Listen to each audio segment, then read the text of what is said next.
Menjadi wilayah dengan hampir 98% berpenduduk Muslim, Provinsi Sumatera Barat menyimpan cerita religi yang menarik untuk saya telusuri.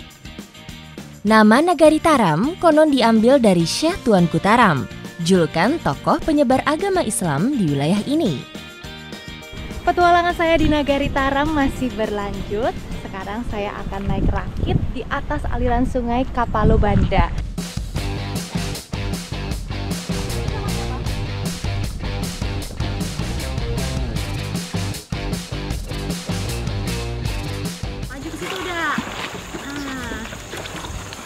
Kita dayungnya tuh bukan pakai alat dayung, tapi pakai ini adalah bambu. Dan ini tuh sebenarnya nggak mudah, karena dari tadi saya dayung, galap bambunya tuh belum sampai dasar, tapi rakitnya udah jalan. Cuma udah ini. Sejatinya, rakit adalah alat transportasi yang sudah dipakai sejak zaman dahulu. Wilayah negeri kita yang memiliki banyak aliran sungai membuat rakit sangat dekat dalam aktivitas kehidupan masyarakat tempo dulu. Rakit juga berperan penting bagi para ulama dan penyebar agama, terutama saat berdakwah di pedalaman. Pacu rakit Kapalo Banda sesekali dimainkan oleh para pemuda-pemudi Nagari Taram untuk mengisi waktu saat berpuasa. Kalau lagi puasa gini, mainnya di alam sambil menikmati pemandangan yang sangat cantik. Puasanya nggak kerasa, nanti tiba-tiba berbuka ya udah. Ya. Tapi sabar dulu, kita main dulu ya. Aliran sungai Kapalo Banda yang berarus tenang membuat pergerakan rakit tidak begitu liar. Tapi bukan berarti mengendalikannya jadi terasa mudah. Jadi sekarang kita mau pacu raki. Ikuti jejak saya, jejak petualang. 3, 2, 1, go! Ayo udah, terus.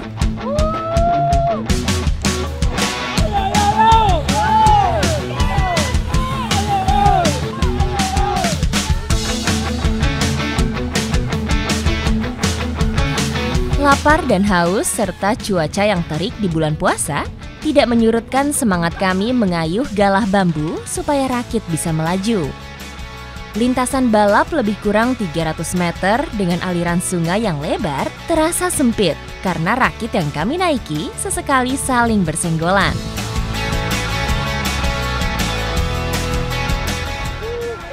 Aduh. Ini benar-benar harus menjaga keseimbangan. Harus kompak juga. Udah gimana udah? Masih semangat udah? Mengendalikan rakit sangat mengandalkan kekuatan fisik serta kekompakan. Barang siapa yang gagal melakukannya, maka kemenangan akan jauh dari harapan. Mana finishnya udah? Finishnya mana? Sini, dikit lagi, ayo semangat! Bagi saya, mengikuti pacu rakit Kapalo Banda sungguh menjadi pengalaman Ramadan yang berbeda. Terasa menyenangkan, apalagi setelah berhasil jadi juara.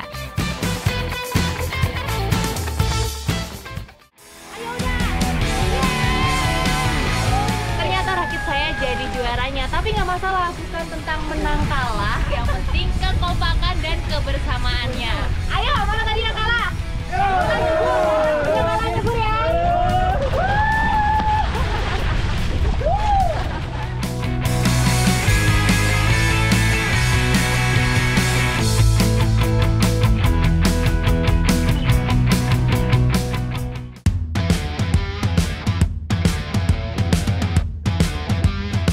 Di tengah hutan Minangkabau ada salah satu kayu yang kalau dipukul itu suaranya tuh nyaring dan menggema, seolah menghidupkan kembali kearifan lokal yang telah diberikan ke masyarakat secara turun-menurun.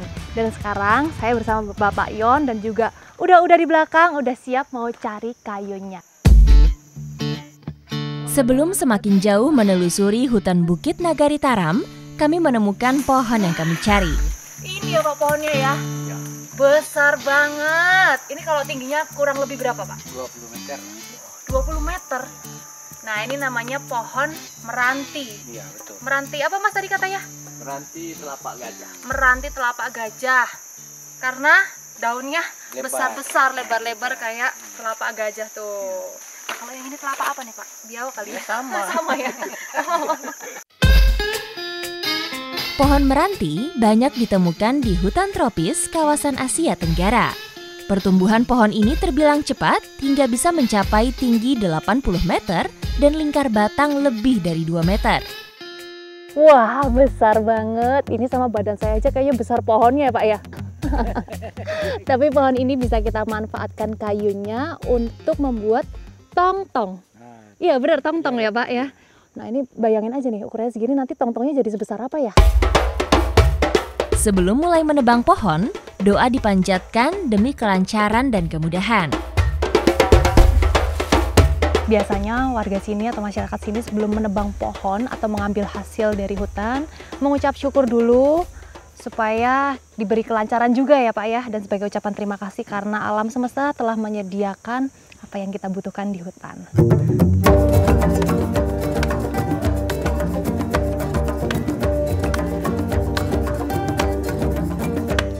Boleh gantian Pak? Oke, ini saya mau ngerasain nebang pohon yang usianya udah kurang lebih 10 tahun ya Pak. Wah lumayan nih. Kalau dari teksturnya, ini kayunya tuh keras ya.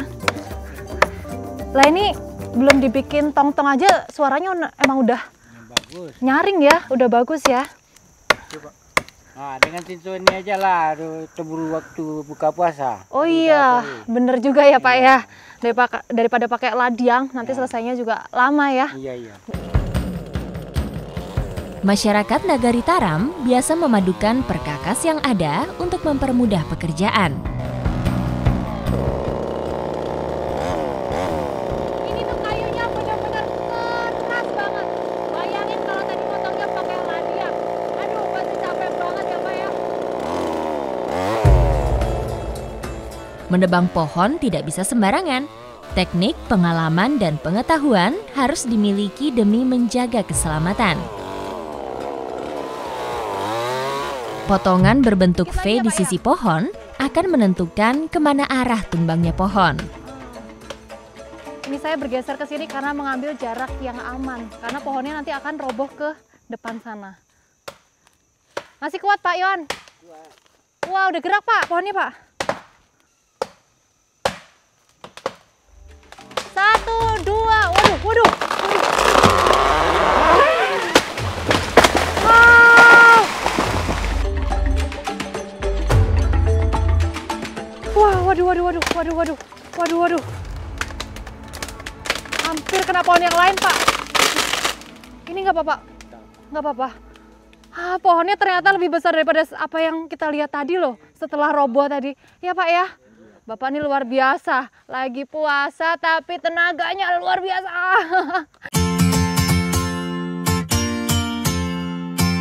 Sejatinya, pohon adalah rumah bagi berbagai spesies hewan seperti burung, serangga, dan mikroorganisme. Jika ditebang sembarangan, habitat alami mereka akan hilang serta mengancam kelangsungan hidup spesies yang bergantung pada pohon tersebut. Sedikit tips nih dari pengalaman saya selama saya berpetualang. Kalau lagi potong pohon kayak gini, tangannya jangan di sini karena bahaya. Bisa meleset gitu ya Pak ya. Jadi paling aman di samping atau di belakang gini. Nah. Menjaga kelestarian pohon berarti menjaga keseimbangan alam dan kehidupan di bumi.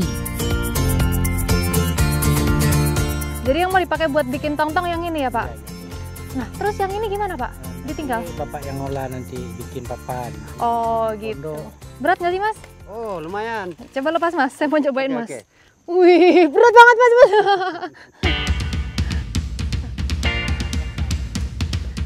Untuk bahan membuat tong-tong, potongan batang kayu sepanjang kurang lebih 2 meter.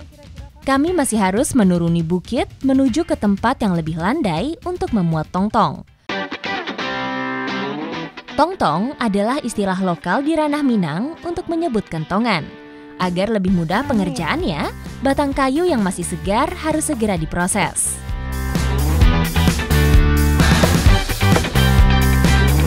Jadi kalau mau bikin tong-tong atau biasa disebut dengan kentongan. Iya. Itu biasanya pakai kayu yang basah. Kalau udah kering susah dipahatnya ya. Iya. Jauh sebelum adanya teknologi modern, tong-tong alias kentongan banyak dipakai sebagai salah satu alat komunikasi. Pukulan tongkat kayu pada kentongan akan menghasilkan suara khas yang bisa terdengar dari kejauhan. Jumlah dan pola ketukan yang terdengar biasanya menandakan arti atau makna tertentu.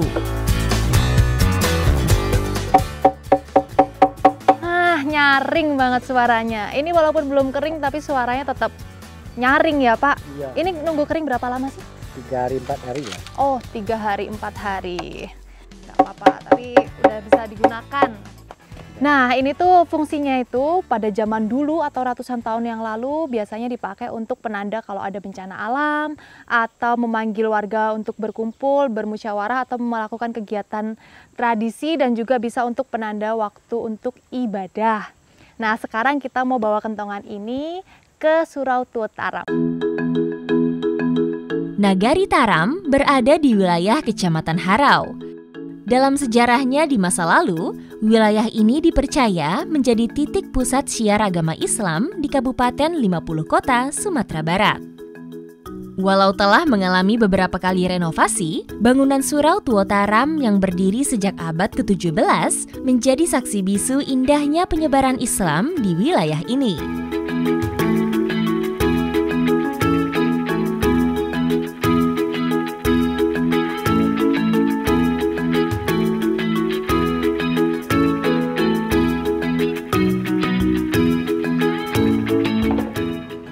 Tong-tong ini diletakkan di Surau Tuo Taram sebagai penanda waktu azan. Harus kuat nih ya Mas ya, biar nggak jatuh.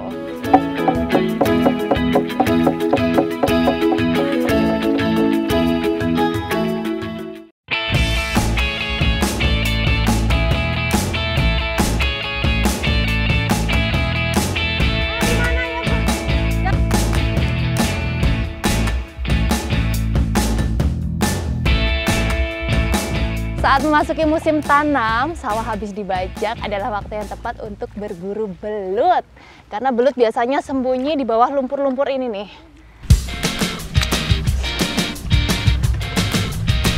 Dari segi habitat, belut adalah makhluk yang fleksibel. Mereka bisa hidup di persawahan, sungai, rawa, kolam, bahkan laut. Karena kemampuannya beradaptasi dengan lingkungan berkadar oksigen rendah, belut juga sering ditemukan di tempat-tempat berlumpur dan berair tenang.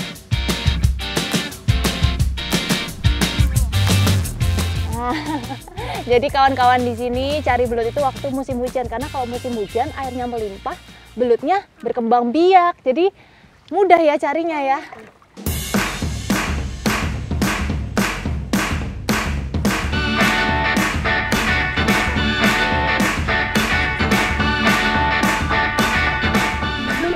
Ih, lari ya cepet banget. Gibran. Aduh. Ih, licin.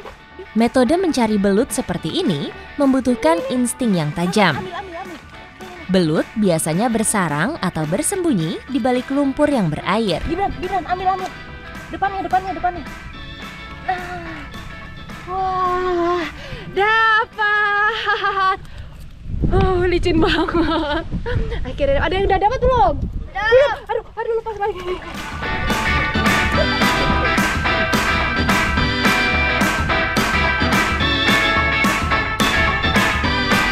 Karena belut ini tuh hewan nokturnal, lebih aktif di malam hari. Kalau siang gini biasanya sembunyi di bawah lumpur-lumpur gini nih, untuk mendinginkan badannya biar tetap lembab ya Gibran. Mana udah dapat lagi belum? Belum.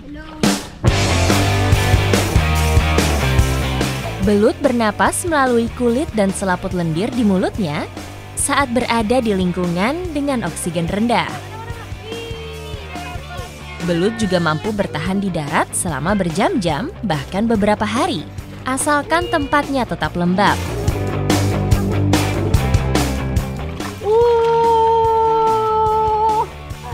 Besar banget.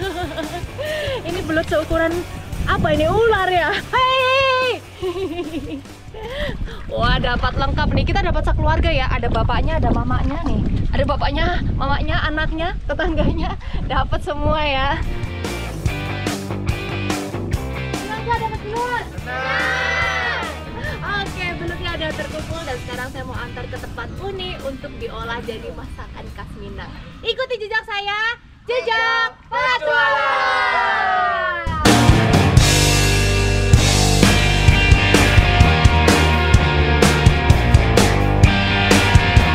Waktu berbuka semakin dekat.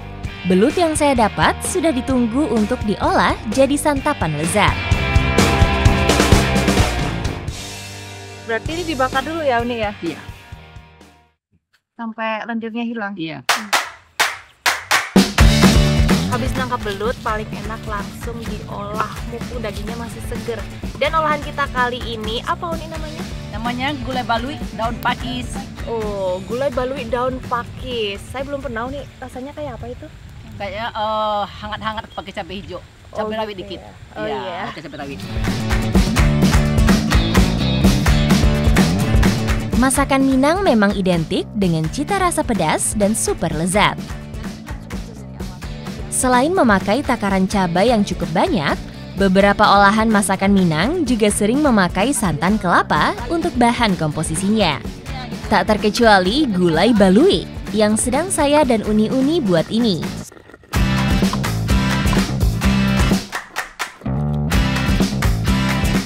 Proses pengasapan belut dapat berfungsi menghilangkan lapisan lendir yang bisa merusak aroma serta cita rasa.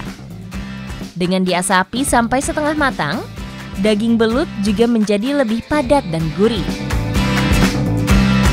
Ini udah ya Uni dicuci ya? Ya, cuci. Oke, berarti Habis ini... cuci langsung potong-potong aja ya, kalian. Oh, siap Uni. Ini panggangnya jangan terlalu lama, nanti matang sebelum digulai. Nggak jadi digulai nanti. Iya, hancur deh. Oke, ini cuci ya di Iya. situ ya, di sungai ya? Iya. Sisa abu yang menempel saat proses panggang atau pembakaran belut harus bersih sebelum dimasak. Bersihnya aliran sungai saya manfaatkan untuk mencuci belut. Dan ini pentingnya kita untuk menjaga lingkungan supaya kita bisa memanfaatkan alam dengan baik. Gulai adalah hidangan khas Nusantara. Penggunaan santan untuk kuahnya menjadi wajib dan tak boleh terlewatkan. Tanpa ditumis terlebih dulu, bumbu halus dan rempah-rempah bisa langsung masuk sambil menunggu santan mendidih. Kita harus kerjasama ya Uni. Iya. Yang satu jaga api, yang satu harus yang ngaduk. ngaduk-ngaduk. Karena Iya. kalau nggak diaduk ini nanti santannya Santannya pecah. Iya. Iya, dan apinya kalau misalnya terlalu Santannya kecil, pecah nggak enak. Iya, api terlalu kecil santannya juga pecah. Iya. Tambahan isi daun pakis menjadi salah satu keunikan gulai dari Suliki. Daun pakis punya tekstur renyah gurih dengan aroma segar. Karena sudah dipanggang setengah matang, belut menjadi yang terakhir masuk. Masakan ini bukan mau kita makan ya Uni, tapi untuk tradisi dari Sumatera Barat namanya Ma'anta Pabukoan. Dengan lauknya. Lauknya belut, Iya. tapi itu tergantung. Biasanya ada yang Daging. kasih daging, kalau nelayan juga ngasihnya ikan. Tapi kalau adanya belut, kita kasih belut untuk orang yang dituakan, misalnya kayak mertua atau kepala adat. Selain hidangan utama seperti nasi dan gulai balui, hantaran untuk Ma'anta Pabukoan biasa dilengkapi dengan menu pendamping lain, seperti kolak atau aneka kue tradisional. Lengkap banget ini. Jadi dalam satu hantaran itu ada yang rasanya gurih, ada yang manis, ada yang hambar ya. Apa? Nasi putih. Nasi putih. Sabar ya Uni, Iya. puasanya bentar lagi. Iya, aman deh. Oke, yuk kita antar. Ma'anta berarti mengantar, dan Pabukoan berasal dari kata buka yang merujuk pada makanan untuk berbuka puasa. Tradisi ini menjadi bentuk bakti dan penghormatan kepada yang dituakan serta bentuk silaturahmi pada sesama. Maanta Pabukoan. Ada gulai balui sama ada kolak. Ya. Mudah-mudahan suka ya. Ya, terima kasih. Sama-sama. Waduh, oleh-oleh. Ya, ini oleh-oleh. Ya, makasih banyak. Oh, jadi biasanya kalau kita antar Pabukoan, biasanya dikasih sesuatu. Bisa Iya. beras, Iya. bisa pepaya. Iya. Terima kasih banyak ya. Ya, terima kasih.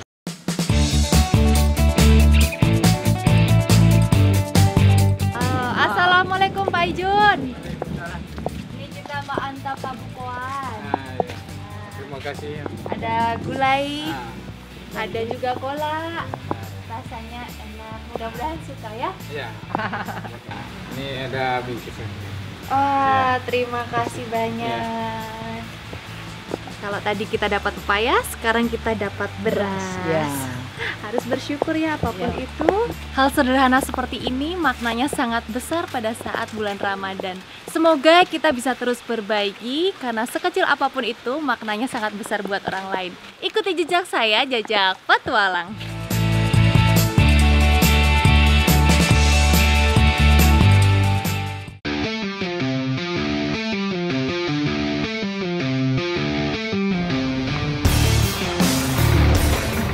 Mau kemana Uni? Oh, mau ke air terjun yang ada di sebelah sana. Kebetulan udah ini mau ke air terjun yang sama dengan saya dan saya juga diizinkan untuk ikut bersama udah ini. Boleh udah? Aman ya? Ikuti jejak saya, Jajak Petualang. Di sebelah sini.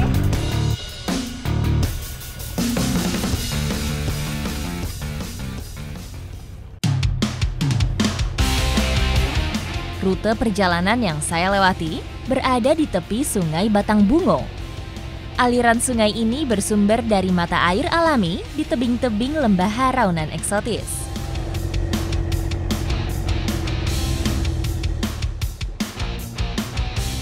Derasnya hujan yang kerap mengguyur pada periode akhir hingga awal tahun seringkali mengikis daerah aliran sungai, menyisakan jalur yang menantang bagi para pecinta olahraga off-road di Kabupaten 50 Kota.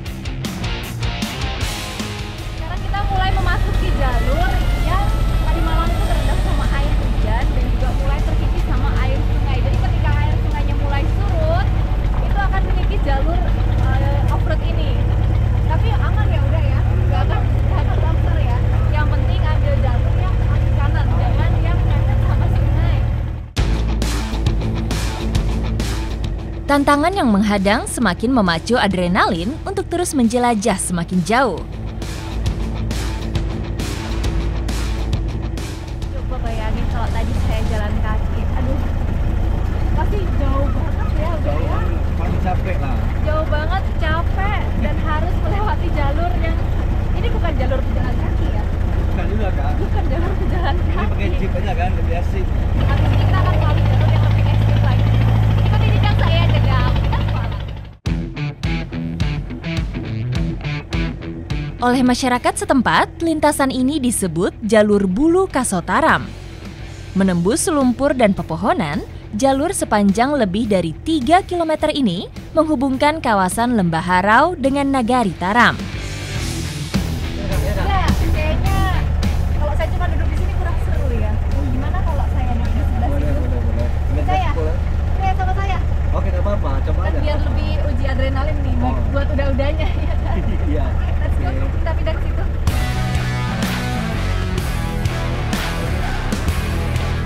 Bagi saya, tantangan jadi berganda. Mobil off-road yang saya naiki ternyata menyimpan kejutan tersendiri. Dan ini juga nggak ada rem tangannya. Nggak tangan nih. Cuma ada satu rem di kaki aja Ah, iya. dan harus diinjak terus. Oke, siap. Let's go. Oke. Kalau pada saat off-road seperti ini, itu sah-sah aja ya kalau misalnya nyebur ke parit. Biasa aja, iya. Boleh, nyebur ke parit boleh. Justru makin seru. Cuman ini remnya yang mana lupa udah. Apa? Pelan-pelan ya, pelan-pelan ya. Gas aja ya. Oke, biar makin seru. Gas.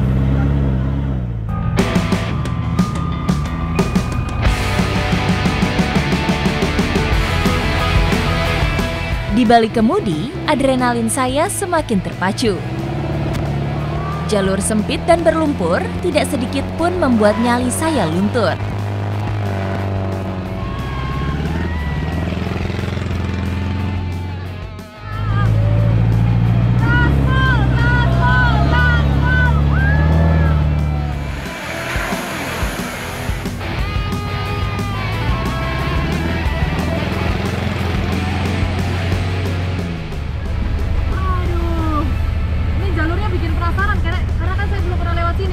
Oh iya ini. Iya kan, jadi masih meraba-raba jalan tapi disuruh ke aspal.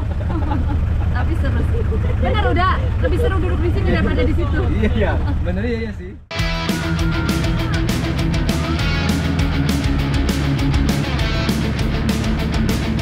Tantangan berikutnya sudah menanti di depan mata. Area dengan lumpur yang dalam, suka tidak suka harus saya lewati.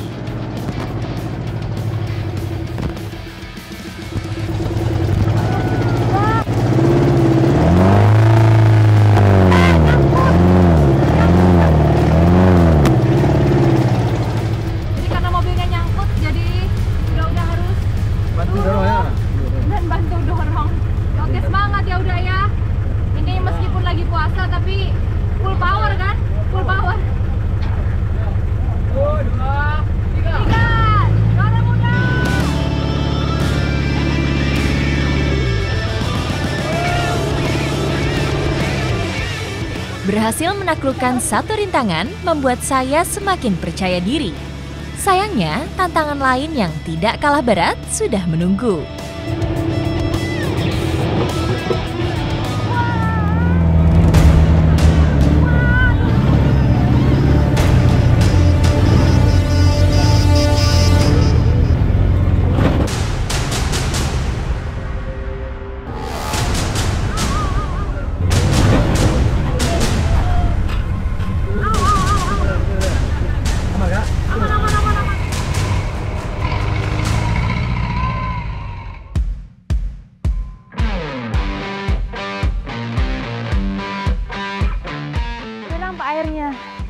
Akhirnya setelah melewati jalur yang ekstrim, tadi sempat mogok ya mobilnya.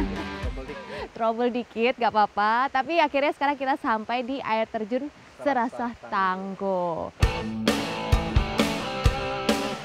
Air terjun Serasah Tanggo berlokasi di Kanagarian Sarilama, Jorong Tarata, Kabupaten 50 Kota. Keindahan air terjun setinggi lebih dari 100 meter ini sungguh bukan sekadar isapan jempol belaka. Kenapa namanya Serasah Tanggo? Karena kalau dilihat bentuknya itu mirip tangga. Jadi cantik banget, air mengalir dari atas ke bawah. Terus titik-titik air terjunnya itu bentuknya mirip tangga. Cantik banget. Dari banyak cerita tentang keindahan Ranah Minang, air terjun Serasah Tanggo di Kabupaten 50 Kota menjadi salah satu bukti nyata. Terletak di tengah kepungan tebing dan kawasan hutan konservasi, keberadaan air terjun Serasah Tanggo memang ibarat surga tersembunyi. Dari balik puncak tebing bebatuan, aliran air meluncur deras ke kolam alami di bawahnya. Kolam sedalam kurang dari 2 meter ini sering dijadikan tempat tenangkan diri maupun berbagi keceriaan. Segarnya udara ditambah sejuknya tetesan air yang tertiup angin hadirkan sensasi luar biasa. Walau dingin, tapi penuh kedamaian. Anginnya kenceng banget, ditambah airnya dingin. Tapi saya benar-benar menikmati ciptaan Tuhan yang satu ini nih.